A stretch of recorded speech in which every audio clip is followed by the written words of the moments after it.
Five Nights at Freddy's, or FNAF for short, has been probably the biggest indie game franchise ever, with 21 games and soon to be 22 in the next coming year, over 50 books, a crap ton of merch from the franchise itself, along with partnerships from other YouTubers, a goddamn movie, and an internet fan base that will continue to eat off of this franchise until, well, they solve it. Yeah. FNAF has been around for 10 years now, and to think that a franchise that's been around this long with the internet in full-fledged, you would hope that somebody would have figured it out by now. I mean, bro, we literally have a new FNAF theorist popping up like every 6 months to say, I saw FNAF. And for me, right, it's not that I don't enjoy this type of content. Hell, the inspiration of me even making this video literally comes from a GT Live video where they're breaking down a Raito's Golden Freddy theory. But as I was watching, that lingering thought has been bothering me for quite some time now, and even Ash spoke on it. Just generally speaking, because I've been more on the outskirts of the theorizing community for the past like 2.5 years or so, but there has definitely been a shift towards more of like a narrative sense of like fulfillment, right? Yeah. So asking these sorts of questions to me feels like I want to get answers for the general story, less so than let's look at the lore and evidence and detail. Yeah. This is more like I want a story that makes sense. Yeah. And so with like the timeline marathon that people went on, with things like Dual Process, where we literally reanalyzed everything to make this two hour and some change video of a story that feels right and has fun arcs.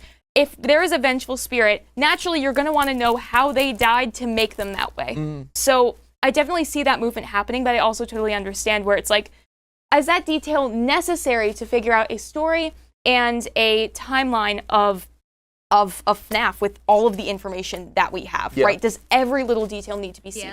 The thought kept ringing in my head. Am I getting, like, tired of this series? And the short answer is no, not yet. But I do fear that it's coming soon, not only for me, but for everybody. And I think we have to start opening our eyes on some of the things that are going on. So to all of those who are new to my channel, which I expect there to be some new viewers, wink wink, it's your boy Josh Hero, and I honestly never expected to make a video like this. I expected to make a FNAF video at some point, but not like this. So to all those who are new, this is the Retrospective series.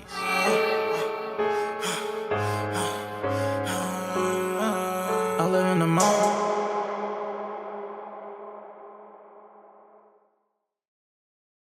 Now, I want to put a disclaimer out there. This is not a typical FNAF theory lore video. I'm adding nothing to the lore, nothing to the story context at all. If you do want that, I suggest checking out channels like ID's Fantasy, Darko, Raito's, John FNAF, and of course Game Theories. But you probably already knew that. Well, because if you're watching me, then you probably watched them. This video will simply be an overview of my experience with this franchise, along with why I fear fatigue is coming soon. Alright, so boom. In order for me to explain this very, I guess, depressing theory, we gotta take this all the way back to 7th grade. So, you know, I'm just at home, chilling. It's a regular summer day in August. And to pass the time, I would watch my favorite Let's Play YouTubers. YouTube was literally my hub, my beacon of safety to escape from reality back then. And at that time, Let's Play YouTubers were the cream of the crop, especially in 2014. So on August 12th, 2014, Markiplier will drop his first FNAF video in.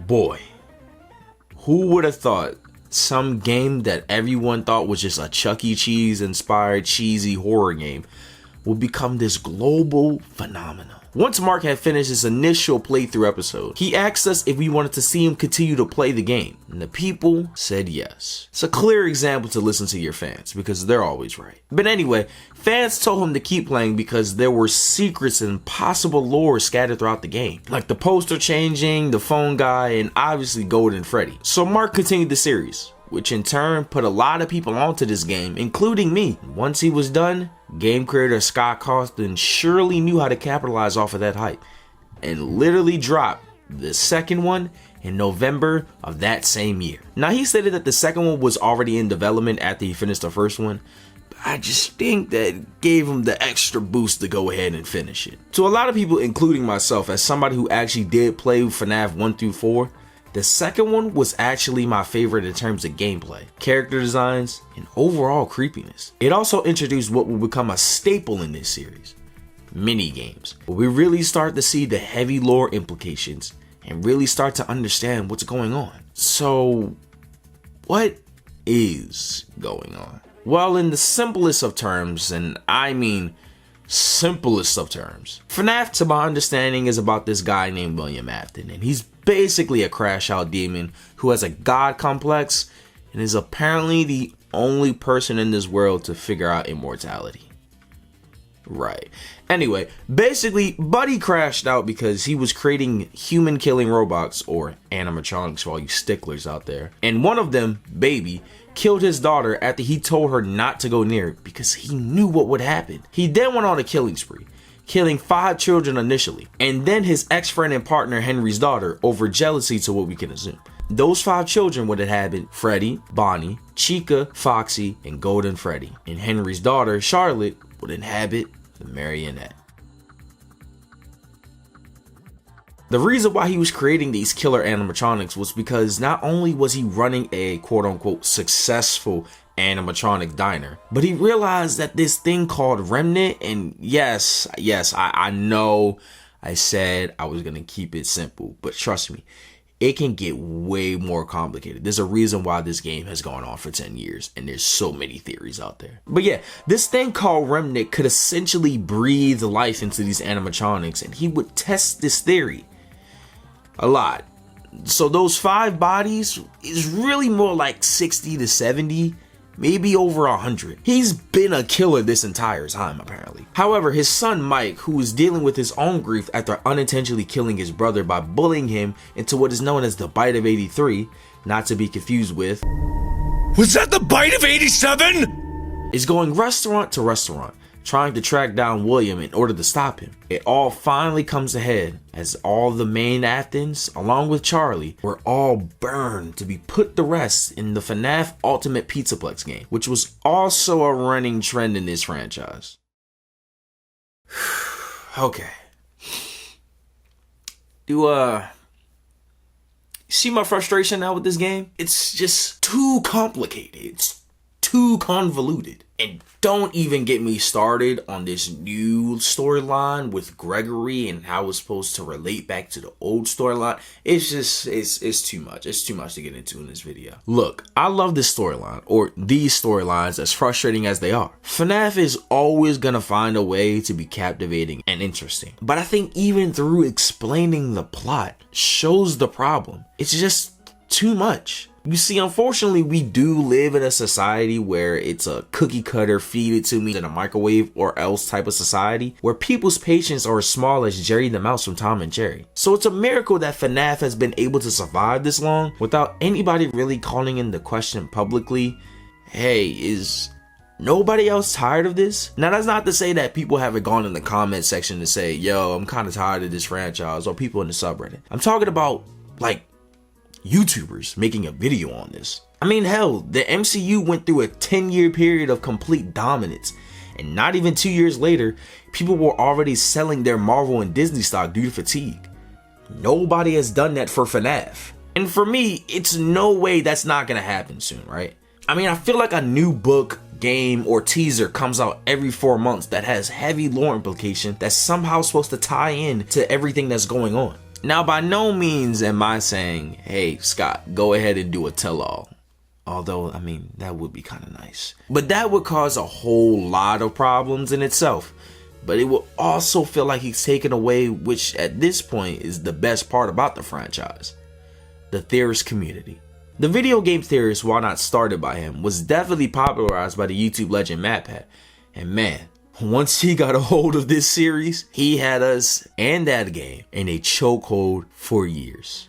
But the problem now for me is that I feel like every month somebody has to title their video, I saw FNAF biggest secret, or we were all wrong. And as a consumer who is taking all of this info in, I kind of just sit there, and at the end of the video, I just feel even less satisfied as I do. Now, I think that it's cool that Scott is going back to tie up loose ends, but I feel like he's also adding in other details that's supposed to push the narrative forward at the same time. It just gets too complicated for me. Prime example, Golden Freddy has been at this point the biggest mystery in this game still, and it's like, what the hell even is he or they? Yeah, so the current theory right now is that Golden Freddy is inhabited by two people. One, the community has agreed to as being Cassidy, aka the one you shouldn't have killed, but even that's even being called into question now. And Evan or Dave? I just think of the name Dave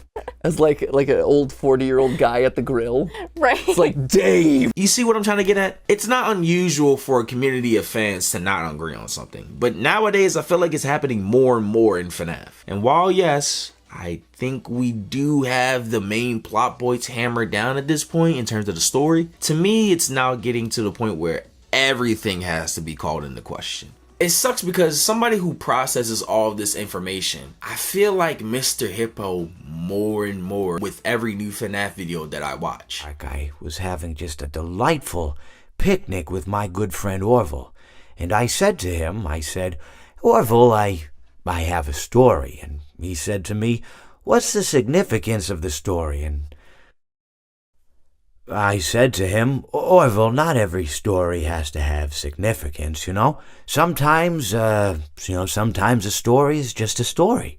If you try to read into every little thing and find meaning in everything anyone says, you'll just drive yourself crazy. I had a friend do it once. Wasn't pretty. We talked about it for years. And not only that, but you'll likely end up believing something you shouldn't believe and thinking something you shouldn't think, or assuming something you shouldn't assume, you know? Like, maybe we are taking things a bit too seriously. Like, sometimes I deadass sit there and I'm just like, alright bro, that's a bit of a reach. But unfortunately, this game, and by the game I mean Scott, has forced the fan base to take reaches, which is why for me personally the Mr. Hippo thing was funny, but it felt disingenuous because you're the guy that makes every little detail important. So don't turn around and then be like, nah bro, I just think y'all taking everything too seriously, bro. It's like, it's not even that big of a deal. You made it this way. Hell, the idea of even an ARG possibly being a part of the FNAF game lore was enough for fans to go call and harass businesses, which Matt had to apologize for even throwing that idea out there anyway. So now do you see what I'm starting to get at? I feel like this franchise is really starting to feel like a franchise. Like I said, over 50 books, a new game that's going to drop soon, possibly 10 to 15 more books over the next 2 years. This franchise is getting milked, and it's coming to the point where we can see it getting milked on purpose to possibly keep us spinning. To go back to the MCU point, it felt like every other turn was another Marvel show that was boring, new merchant store, or a new movie, and with those big Disney dollars, it was going to be shoved down our throats.